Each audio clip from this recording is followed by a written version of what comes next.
좋겠습니다. 오늘 우리에게 주시는 하나님의 말씀을 같이 보기를 원합니다. 부활절날 우리에게 주시는 말씀 고린도전서 15장입니다.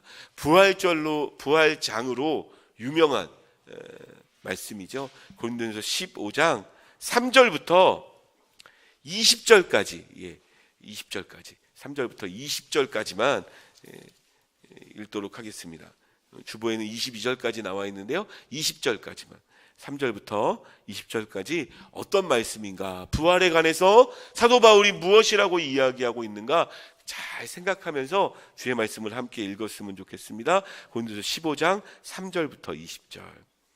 내가 받은 것을 먼저 너희에게 전하였노니 이는 성경대로 그리스도께서 우리 죄를 위하여 죽으시고 장사 지낸 바 되셨다가 성경대로 사흘 만에 다시 살아나사 게바에게 보이시고 후에 12 제자에게와 그 후에 500여 형제에게 일시에 보이셨나니 그 중에 지금까지 대다수는 살아있고 어떤 사람은 잠들었으며 그 후에 야고보에게 보이셨으며 그 후에 모든 사도에게와 맨 나중에 만삭되지 못하여 난 자 같은 내게도 보이셨느니라. 나는 사도 중에 가장 작은 자라. 나는 하나님의 교회를 박해하였으므로 사도라 칭함받기를 감당하지 못할 자니라. 그러나 내가 나된 것은 하나님의 은혜로 된 것이니 내게 주신 그의 은혜가 헛되지 아니하여 내가 모든 사도보다 더 많이 수고하였으나 내가 한 것이 아니요 오직 나와 함께 하신 하나님의 은혜로다. 그러므로 나나 그들이나 이같이 전파하매 너희도 이같이 믿었느니라. 그리스도께서 죽은 자 가운데서 다시 살아나셨다 전파되었거늘 너희 중에서 어떤 사람들은 어찌하여 죽은 자 가운데서 부활이 없다 하느냐. 만일 죽은 자의 부활이 없으면 그리스도도 다시 살아나지 못하셨으리라. 그리스도께서 만일 다시 살아나지 못하셨으면 우리가 전파하는 것도 헛것이요 또 너희 믿음도 헛것이며 또 우리가 하나님의 거짓 증인으로 발견되리니 우리가 하나님이 그리스도를 다시 살리셨다고 증언하였음이라. 만일 죽은 자가 다시 살아나는 일이 없으면 하나님이 그리스도를 다시 살리지 아니하셨으리라. 만일 죽은 자가 다시 살아나는 일이 없으면 그리스도도 다시 살아나신 일이 없었을 터이요. 그리스도께서 다시 살아나신 일이 없으면 너희의 믿음도 헛되고 너희가 여전히 죄 가운데 있을 것이요. 또한 그리스도 안에서 잠자는 자도 망하였으리니 만일 그리스도 안에서 우리가 바라는 것이 다만 이 세상의 삶뿐이면 모든 사람 가운데 우리가 더욱 불쌍한 자이리라. 그러나 이제 그리스도께서 죽은 자 가운데서 다시 살아나사 잠자는 자들의 첫 열매가 되셨도다. 아멘. 아멘. 예수님 부활하신 건 정말 놀라운 일입니다. 우리가 매 주일, 우리 고난주간은 일주일 하잖아요. 금식도 하고 특별 새벽 기도회도 하면서 일주일을 섬기지만 부활절은 하루뿐이죠. 어떤 분이 그런 이야기 하더라고요. 요즘 부활을 굉장히 강조하시는 춘천에 어떤 교회가 계신데 그 목사님이 왜 고난주간은 일주일이고 부활절은 하루뿐입니까? 부활이 더 중요한 거 아닌가요? 여러분, 고난주간에는 일주일이고요. 모든 주일이 부활을 기념하는 날인 줄 믿습니다. 여러분, 왜 안식일이 토요일이 아니고 우리가 주일을 지키나요? 일요일로 주일을 지키나요? 예수님 부활하신 날이기 때문에 이 날을 지키는 거예요. 안식 후 첫날. 이 날을 지키면 매일 예배하며 나아가는 거기 때문에 모든 주일이 그 부활을 기념하는 날이지만 오늘은 특별히 더 그 부활을 마음 가운데 품는, 생각하는 그런 날입니다. 질문해 보겠습니다. 여러분에게 부활은 어떤 의미입니까? 부활에 대해서 알고 있는 것 말고요. 예수님이 죽었다가 3일 만에 부활하셨다는 그 말 말고요. 여러분들에게 부활은 어떤 의미로 다가오고 계십니까? 아마 모태신앙인 분들은 이번 부활절이 거의 나이 개수만큼 매년 한 번씩 돌아오는 이 부활절이 어떤 마음으로 받아들여지고 이 부활은, 예수님의 부활은 나에게 어떤 것으로 해석되어지고 있습니까? 특별히 오늘 본문 말씀에 이런 이야기를 합니다. 15장 3절 4절 말씀, 3절 4절 말씀을 같이 읽겠습니다. 3절 4절 읽습니다. 시작.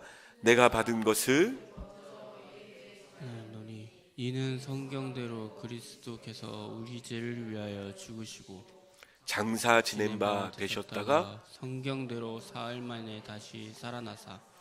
여러분, 근데 이 말이 사도 바울이 했으니까 조금 이해는 되는데요. 여러분 생각해 보세요. 신약 시대 때 제자들이요, 성경을 지금 우리처럼 마음껏 접하며 살 수 있었을까요? 그때는 종이 자체가 귀했어요. 그래서 성경 이렇게 하나 들으면 이만한 두루마리 가지고 랍비가 회당에서 이렇게 말씀 보려면 그 토라 문서를 이렇게 들고 나와서 그걸 이렇게 펴서 읽어줘야 들을 수 있는 게 그 당시의 사람들이었습니다. 그러니까 제자들이 이 시대의 사람들처럼 성경을 아주 이렇게 마음 깊이 이해하고 받아들이고 그럴 수 없었어요. 그럼에도 불구하고 제자들을 보면요, 사도행전에 나와 있는 제자들을 보면요, 이 부활에 대해서 너무 성경적으로 잘 설명해 냅니다. 너무 사도 바울만 이렇게 말하는 게 아니라 성경대로 죽으셨다가 성경대로 사셨음을 굉장히 당당하게 이야기하는 거죠. 여러분, 제자들의 됨됨이가 어땠나요? 원래 그들의 태생이 어땠나요? 이렇게 위로가 되어져요. 예수님 12제자의 상당수는, 사도 바울은 그래도 조금 이렇게 좀 고급스럽고 또 고급 교육을 받았고 또 고급 문화 가운데 살았던 사람이 사도 바울입니다. 사도 바울 말고 나머지 12제자들의 됨됨이는요, 그렇게 훌륭하지 않습니다. 처음부터 그들이 세계를 뒤엎는 기독교의 수장으로서의 역할을 감당할 만큼 그렇게 위대한 사람들이 아니었어요. 심지어 여러분, 예수님 십자가에 못 박혔을 때 예수님 십자가 밑에 있었던 제자는 단 한 명밖에 없었습니다. 예수님이 사랑하는 제자 요한 말고는요. 베드로도 멀찌감치 지켜봤고요, 나머지 사람들은 어디서 뭐하고 있는지도 모르겠어요. 그들의 됨됨이가, 여러분, 예수님 십자가에 못 박힐 때 그들 서로 최근에 어떤 일들이 있었는 줄 알아요? 자기들끼리 싸우는 거예요. 못 싸우는 거예요? 예루살렘 성에 들어왔으니까 예수님이 이제 왕권에 앉을 거다. 그럼 예수님이 부하들을 잡을 텐데, 네가 영의 정할 거냐, 내가 영의 정할 거냐, 네가 좌의 정할 거냐, 내가. 서로 자리 싸움하고 있어요. 예수님은 지금 고민돼가지고 막 힘들어하고 있는데, 그때 예수님이 하도 보다 못해서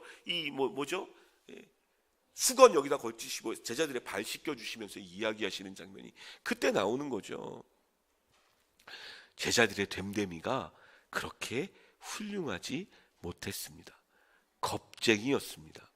수제자라고 불리어진 베드로는 조그만 꼬마 여자아이가 이야기하는 말 한마디에도 겁이 나서 예수님을 욕하면서까지 부인했던 게 그 제자들이에요. 그런데요, 어느 날 이들이 바뀝니다. 확 바뀌어요. 하나도 무서워하지 않습니다. 굉장히 감동이 되어지는 장면이 있는데요, 사도행전 4장 10절부터 13절에 보면 이런 사건이 나옵니다. 이 사건 전에 3장에 나와 있는 사건이 뭐냐면, 그 유명한 여러분 노래도 있죠. 옛날에 여러분 옛날 사람들이 아니라 이 노래 잘 모르려나요? 금과 은 나 없어도, 제가 영어로 노래를 처음 배운 게 저희 누님한테 이 노래를 처음 배웠었어요. 실버 앤 골드 해브 아이 노. 되게 쉽잖아요.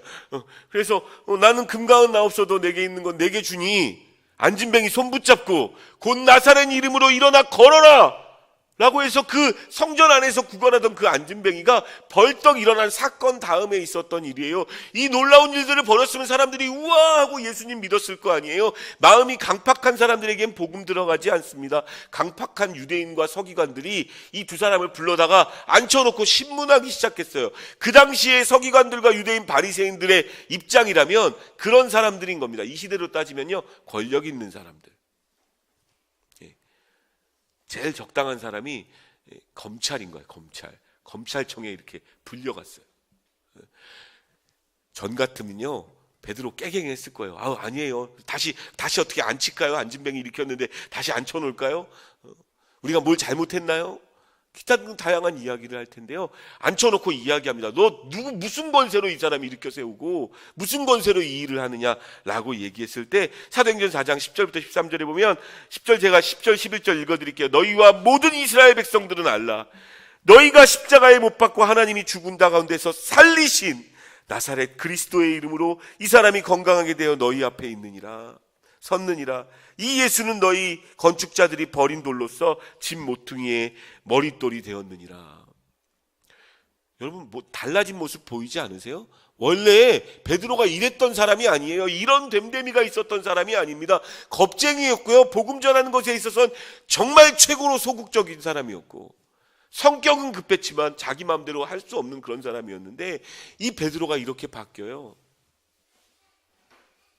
12절 13절 말씀 읽겠습니다. 12절 13절 같이 읽습니다. 시작. 다른 이로서는 구원을 받을 수 없나니 천하 사람 중에 구원을 받을 만한 다른 이름을 우리에게 주신 일이 없음이라 하였더라.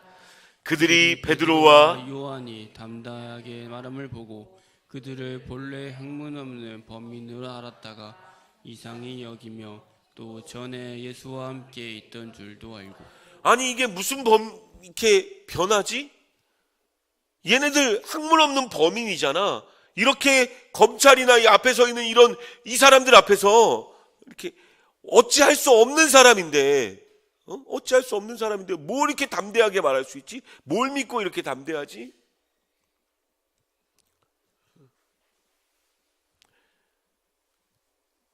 뭐가 이 사람들을 이렇게 변하게 만들었나요? 뭐가 이 사람들을 이렇게 변하게 만들었나요? 자, 그 뒤에 봅시다. 19절 20절에 보면요, 막 이렇게 담대하게 말하는 것을 보면서 놀란 다음에 안 되겠다 싶어가지고 따로 불러서 또 얘기해요. 그러면 지금 한 일은 우리가 덮어줄 테니까 앞으로는 예수 그리스도의 도를 전하지 말아라. 이 복음의 도를 전하지 말아라. 위협해요. 협박합니다. 하지 말라고.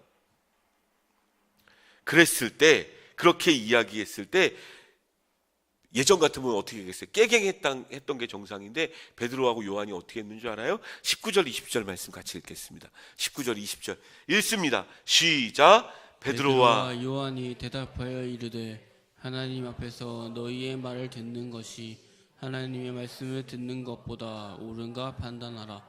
우리는 보고 들은 것을 말하지 아니할 수 없다 하니. 뭐라고 이야기하는 겁니까? 니들 말 듣는 게 맞니? 하나님 말 듣는 게 맞니? 도대체 이 검찰 같은 이 사람들 앞에서 무슨 용기가 이렇게 나서 하나님 말 듣는 게 낫지 않겠냐? 우리가 경험한 그 예수님을 전하지 않을 수 없다. 꼭 전해야만 한다.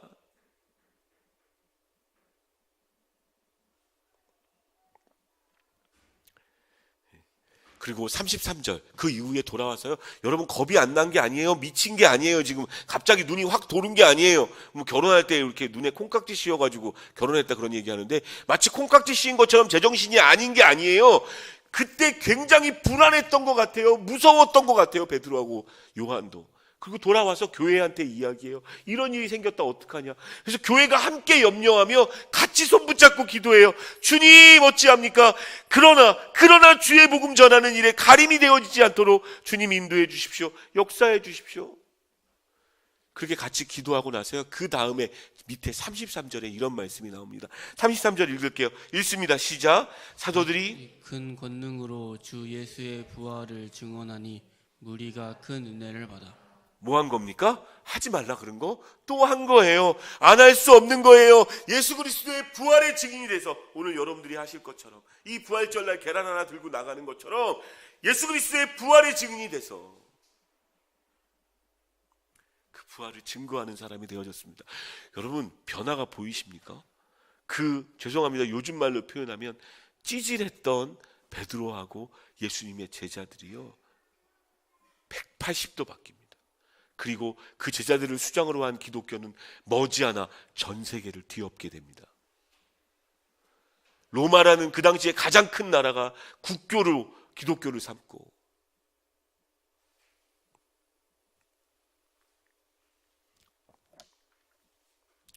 무엇이 이들을 이렇게 만들었을까요?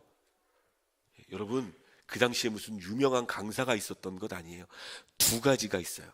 한 가지는 성령님 임해서 하나님의 능력으로 성령님 때문에 그렇게 바뀐 거예요. 근데 그 이전에 성령님이 내 마음 가운데 임하시기 이전에 그들이 경험한 일이 한 가지 있어요. 뭐냐? 부활하신 예수님을 만난 일입니다. 예수님하고 같이 다닐 때까지 그들은 잘 몰랐어요. 이분이 진짜 하나님이시라고, 이분이 성경에서 얘기하신 메시아고, 이분이 우리를 구원하실 만왕의 왕 되신 분이라는 사실을 그들은 제대로 못 느꼈단 말이에요. 처참하게 죽어가는 예수님의 모습을 보면서 도망가는 일이 그들이 할 수 있는 최선의 일이었어요. 몰랐으니까, 믿지 못했으니까, 받아들이지 못했으니까. 그런데 예수님이 그 처참한 죽음에서 3일 만에 부활하셔서 그들에게 나타나셨습니다. 선명하게 나 있는 못자국 보이시며 만져보고라도 믿는 사람 되라고. 허리에 난 창자국을 보이시면서,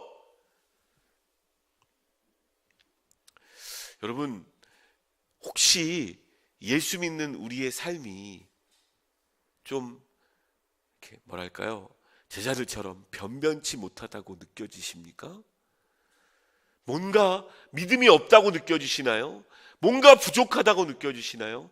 먼저 점검해야 될 게 뭔지 아세요? 여러분, 부활하신 예수님을 만나셨습니까? 물론 그분이 육신을 입고 있는 것을 우리는 만나진 못했어요. 하지만 예수 그리스도께서 부활하셔서 살아계신 그 예수님을 진짜 만나면 사람이 변하는 거예요. 삶이 통째로 바뀌는 거예요. 세계가 바뀌어버리는 겁니다. 그런 이야기를 하죠. 가끔 결혼하면 세상이 한번 바뀝니다. 우리 아직 결혼하지 않은 청춘들, 세상이 별로 이렇게 즐겁지 않습니까? 결혼하면서 한번 세상이 확 바뀌어요. 저도 결혼하면서 세상이 이렇게 확 바뀌는 걸 느꼈어요. 그리고 언제 또 한번 바뀌는 줄 아세요? 자녀 나면. 자녀를 첫째를 낳는 순간 세계가 한번 이렇게 확 바뀝니다. 그리고 저 같은 경우는 이제 자녀를 둘째까지 봤는데, 둘째를 낳으니까 세계가 또 바뀌더라고요. 세상이. 근데 여러분, 그것보다 훨씬 더 많이 세상이 바뀌는 경험이 예수님 만나는 경험인 줄 믿습니다. 부활하신 예수님을 직면하면요, 그 못자국 난 손을 만져보면요, 왜 믿음이 안 생기고 왜 정말 하나님 뜻대로 살아가지 못하는 줄 아세요? 왜 찌질한 믿음 생활을 하는 줄 아십니까? 부활하신 예수님을 만난 적이 없어요. 부활하신 예수님 만나면 180도 바뀌어서 제자들처럼 하나님의 군사가 되어지는 거예요. 그 변변치 못한 인생이 세상을 바꾸는 인생으로 바뀌어지는 거죠. 여러분들은 부활하신 예수님을 만나셨습니까? 살아계신 예수님 만나셨습니까?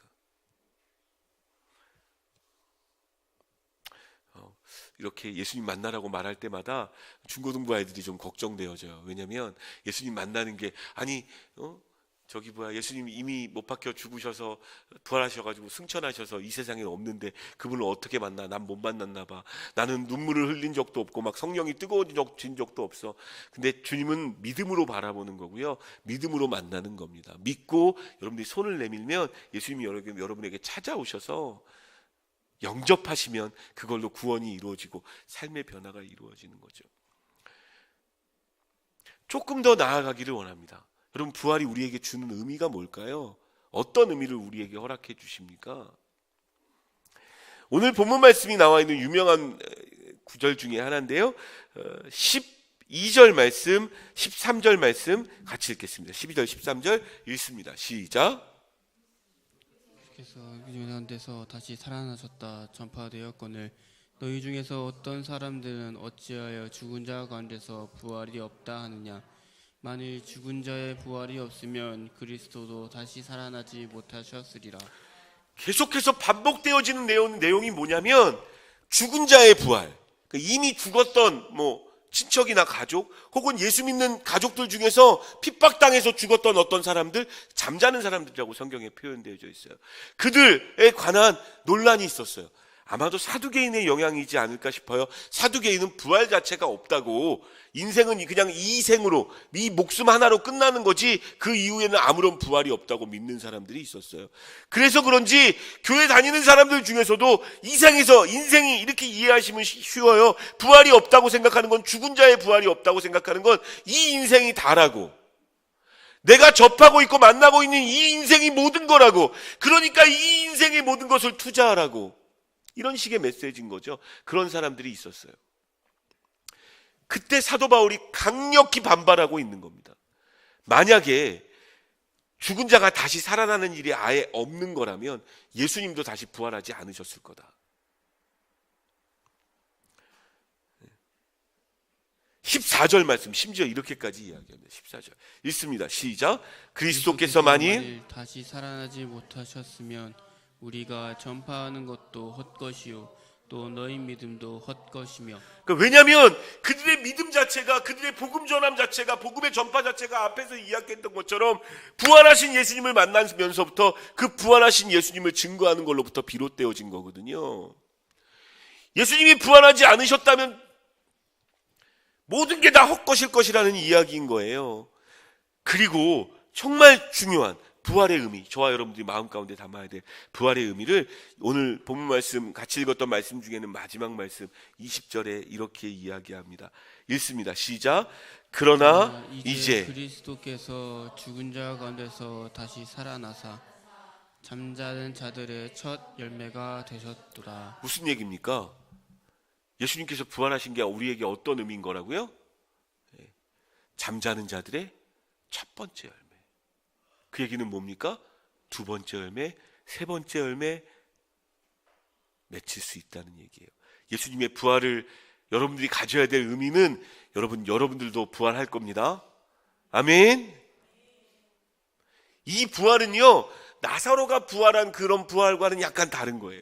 유두고가 죽었던, 졸다가 떨어져서 죽었던 유두고가 다시 살아난 그것과는 다른 겁니다.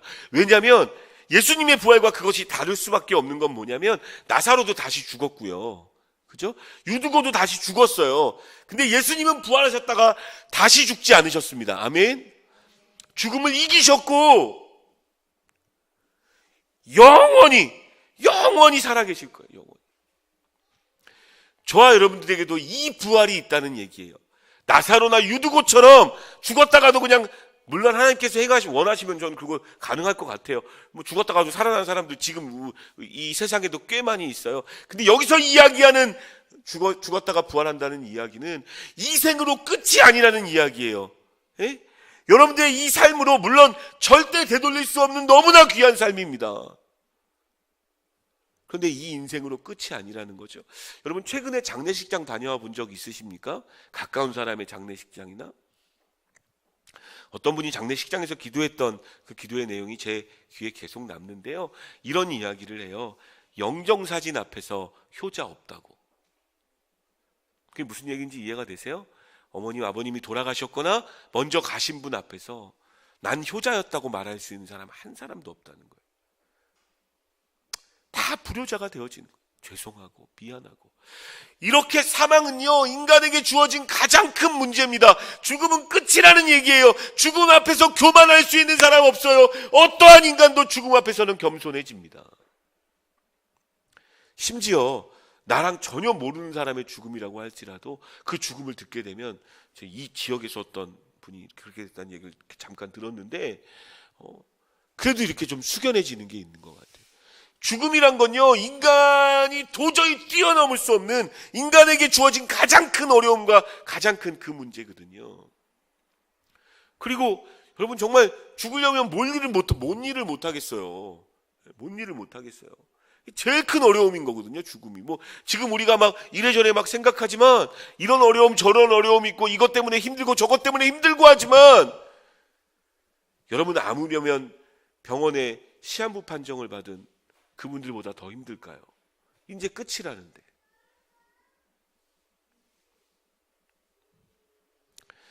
여러분,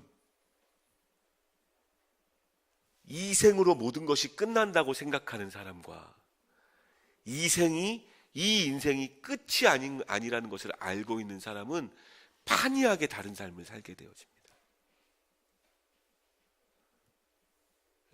길어야 100년 삶을 여러분들이 이 땅에서 사실 텐데, 이 붙잡을 수 없고 쏜살같이 지나가는 이 시간들을 붙잡을 수도 없잖아요. 되돌릴 수도 없잖아요. 타임머신은 발견되지 않을 거예요. 앞으로도 하나님의 원리에서 어긋나기 때문에 그렇습니다. 결코 되돌아가지 않아요. 되돌릴 수도 없어요. 한번 지나가면 끝입니다. 우리 여기 좀 어리신 중고등부 친구들이 있지만 아직 오랫동안 살겠죠. 사실 조금 연세가 있으신 분들도 여기 있어요. 얼마나 더 남았을까요? 우리의 삶이 얼마나 더 남았을까요? 너무너무 소중한 삶이지만 여러분, 이 인생으로 끝이 아니에요. 이 인생이 끝이라고 생각하니까 그렇게 아둥바둥하는 거예요.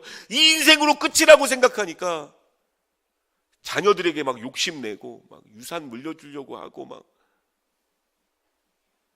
여러분, 이 인생의 끝이 아닙니다. 저와 여러분들 다시 부활할 줄 믿습니다. 또 다른 삶이 있다고요. 또 다른 삶이. 그걸 믿는 사람들, 언젠가 우리가 주님 앞에 서서 이 인생이 평가받는 그날이 올 것이라고, 내 삶이 이 인생으로 끝이 아니하고 예수님처럼 우리도 부활할 것이라고, 예수님이 부활하셔서 첫 열매가 되어주셨다고, 우리도 그 다음에 열매를 맺혀서 우리도 부활할 거라고 믿는 사람들은 이 인생을 다른 방향으로, 다른 세계관으로 살아가게 되겠죠. 우리 세월호 얘기 이런 거 얘기하면서 자녀나 이런 가까운 사람의 죽음 경험한 사람들이 이렇게 한없이 우는 그 눈물을 자주 보게 되어져요. 뭐라고 하면 위로가 되겠습니까? 예전에 좀 어릴 때는요, 제가 부목사였을 때는 담임 목사님이 장례 집전하면 가서 이제 대표 기도를 해야 돼요. 그러면 막 하나님의 위로가 이들에게 넘쳐나게 해주시고 막 그러면서 어떻게든지 목소리로라도 좀 위로하려고 최선을 다했는데요, 언젠가부터 이렇게 기도하게 되더라고요. 주님, 무슨 말로 이들의 마음을 위로하겠습니까? 여러분, 뭘로 위로가 되겠어요? 뭘로 위로가 되겠어요? 먼저 떠나보낸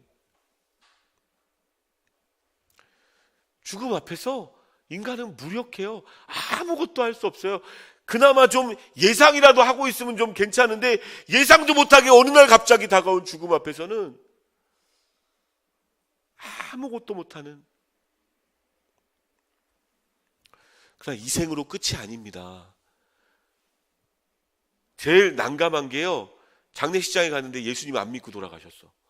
뭐라고 기도를 해야 될지, 뭐라고 위로를 해야 될지, 그걸로 끝이라고 생각이 되어지는데, 그럼에도 불구하고 장례식장에서 찬양을 부를 수 있는 것이 우리들인 줄 믿습니다. 며칠 후 요단강 건너가 만날 거다. 이게 끝이 아니다. 여러분, 영별이란 말은 기독교적인 용어가 아닙니다.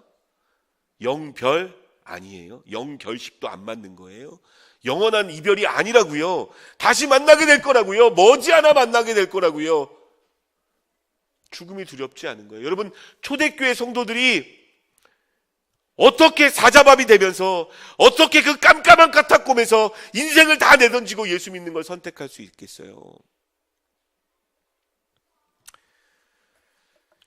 이 인생으로 끝이 아니라는 것을 믿으면 가능해집니다. 십자가에 거꾸로 못 박혀서도 죽을 수 있어요. 히브리서 11장 35절부터 38절까지 있는 말씀 같이 좀 읽어볼게요. 인생이 다가 아니고 믿음으로 그 이후의 인생을 바라보고 있는 그들이 어떻게 살았는가. 히브리서 11장 35절 38절 읽습니다. 시작. 여자들은 자기의 죽은 자들을 부활로 받아들이기도 하며, 또 어떤 이들은 더 좋은 부활을 얻고자 하여 심한 고문을 받되 구차히 풀려나기를 원하지 아니하였으며, 또 어떤 이들은 조롱과 채찍질 뿐만 아니라 결박과 옥에 갇히는 시련도 받았으며, 돌로 치는 것과 톱으로 켜는 것과 시험과 칼로 죽임을 당하고 양과 염소의 가죽을 입고 유리하여 궁핍과 환난과 학대를 받았으니, 이런 사람은 세상이 감당하지 못하느니라. 그들이 광야와 산과 동굴과 토굴에 유리하였느니라. 어떻게 이 일이 가능해졌어요?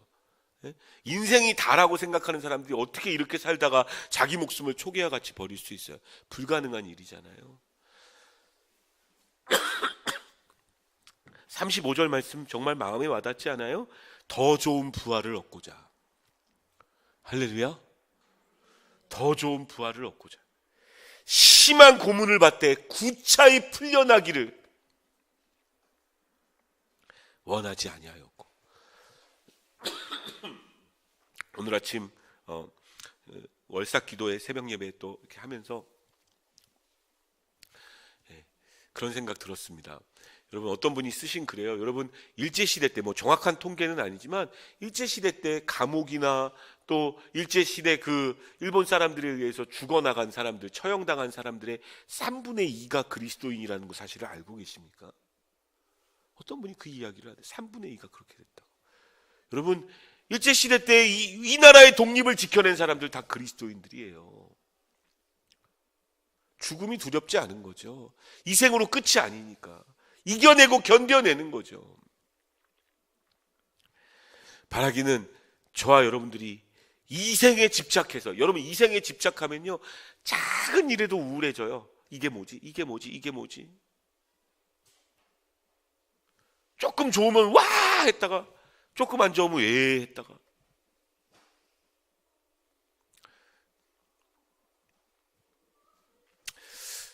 말씀 시간이 좀 지났는데 두 가지 의미를 더 가르쳐 드리고 싶어요. 첫 번째 의미는 예수님이 첫 번째 열매 되셨다. 예수님이 부활하셨다는 것. 하지만 두 가지 의미를 더 우리가 좀 알아야 될 것 같습니다. 고린도전서 15장 55절부터 57절. 고린도전서 15장 55절부터 57절 말씀. 55절부터 57절. 같이 읽습니다. 시작. 사망아 너의 승리가 어디 있느냐? 사망아 내가 쓰는 것이 어디 있느냐? 사망이 쏘는 것은 죄요, 죄의 권능은 율법이다. 우리 주 예수 그리스도로 말미암아 우리에게 승리를 주시는 하나님께 감사하노니, 그러므로 내 사랑하는 형제들아 견실하며 흔들리지 말고 항상 주의 일에 더욱 힘쓰는 자들이 되라. 이는 너희 수고가 주 안에서 헛되지 않은 줄 알라. 여러분, 마귀가요 여러분의 인생을 어렵게 하는 마지막 무기가 뭔 줄 아세요? 그게 죽음이에요. 죽음에 대한 두려움. 근데 예수님 부활하시면서 우리 가장 많이 들었던 말씀 중에 하나, 사망아 내가 쏘는 것이 무엇이 있느냐. 그 사망을 이기신 거예요. 그 이야기는 뭡니까? 인생의 마지막 문제, 마귀의 마지막 유혹, 마지막 괴로움, 그 사망마저도 예수님이 이기셨다면 예수님이 못 이기실 것이 무엇이 있겠습니까? 아멘. 오늘 아침 새벽에 나눴던 말씀 조금만 나누면요, 나사로라는 예수님이 너무 사랑하는 사람이 있었습니다. 그 사람이 아프다고 예수님 빨리 오셔서 이 사람 고쳐달라고 그 누이들이 이야기했어요. 마르다하고 마리아하고. 예수님이 죽고 난 다음에 나흘이나 지나서 그곳에 도착합니다. 일부러 그러셨던 것 같아요. 가서 나를 믿으면 살 거다라고 이야기했지만 마르다는 그걸 믿음으로 받아들이지 못했어요. 심지어 그 무덤 앞에 가서 무덤을 좀 굴려놔라. 예수님 살리시려고 그러는 거잖아요. 나사로 다시 살아나게 하려고. 그때니 마르다가 그때 뭐라 그러는 줄 알아요? 죽은 지 오래돼서 냄새 납니다.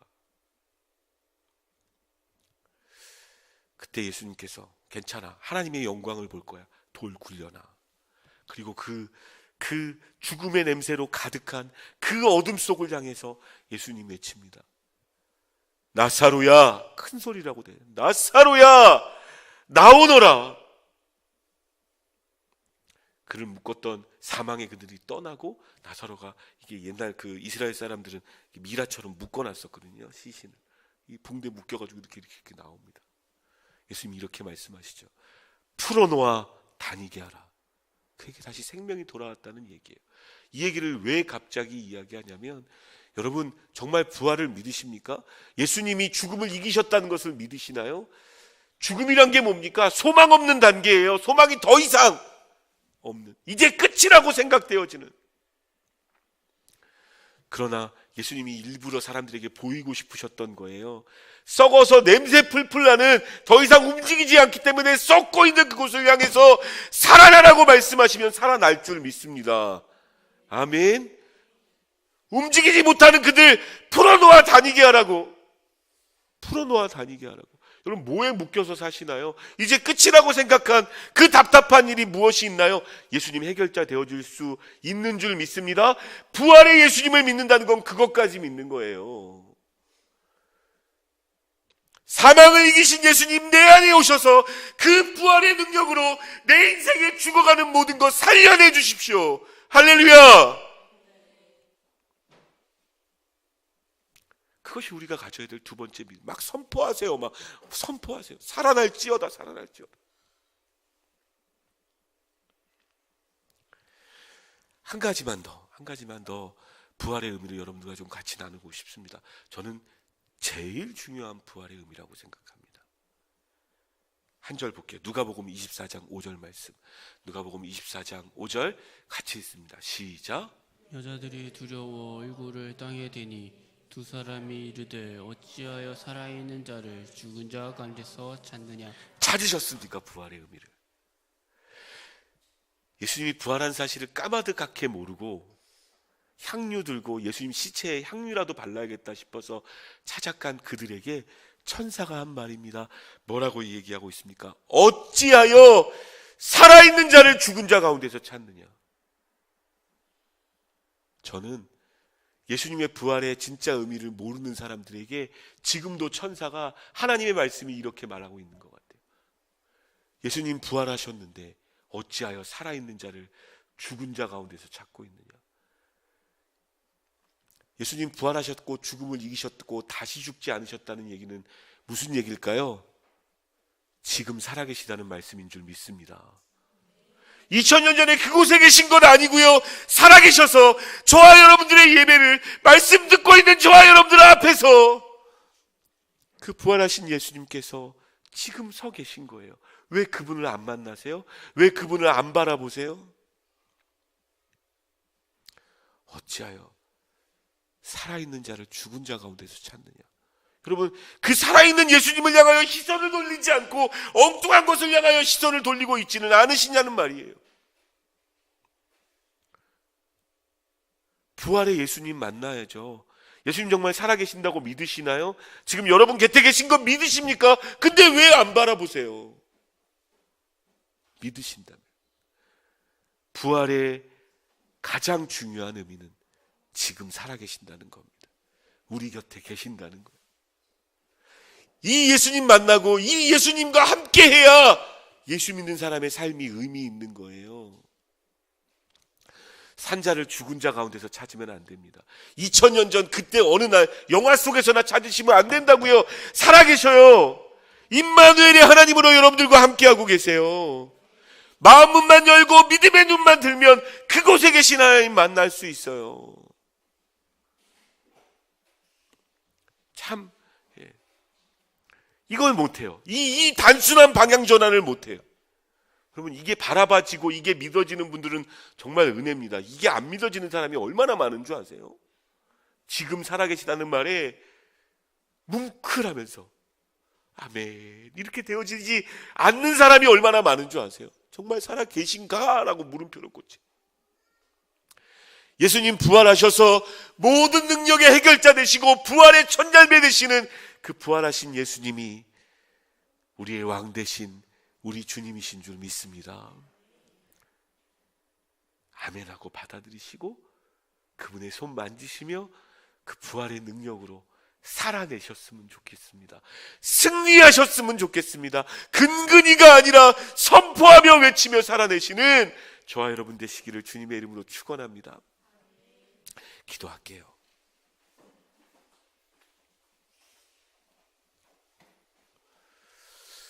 여러분, 무엇에 그렇게 신경 쓰며 살고 계십니까?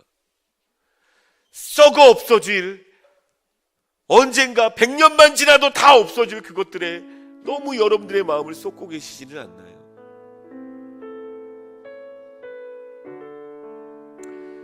이 생이 다가 아닙니다. 또 다른 생이 있습니다. 또 다른 영생이 있습니다. 천국이 있습니다. 기도합시다. 주님, 이 생만 바라보고 있던 나의 시선을 돌려서 주 앞에 있게 하여 주십시오. 예수님 부활하셨다면 모든 죽어가는 것 살리실 수 있는 능력이 예수님께 있다는 이야기입니다. 그분 못 만나서 그 능력을 발휘하지 못하고 소망 없는 것처럼 살아가는 거예요. 소망 없는 자처럼 살아가고 있는 겁니다. 부활하신 예수님 앞에서도. 여러분, 살아계신 예수님, 살아계셔서 지금 여러분들을 만나기를 원하시는 그 예수님께 집중하고 계십니까? 천사가 이렇게 말하고 있지는 않나요? 왜 산자를 죽은 자 가운데서 찾냐고. 살아계십니다. 역사하고 계십니다. 말씀이 여러분 마음을 울린 대로 그냥 넘어가지 마시고 여러분 각자의 고백으로 기도하면서 주께 나아가기를 원합니다. 기도하겠습니다.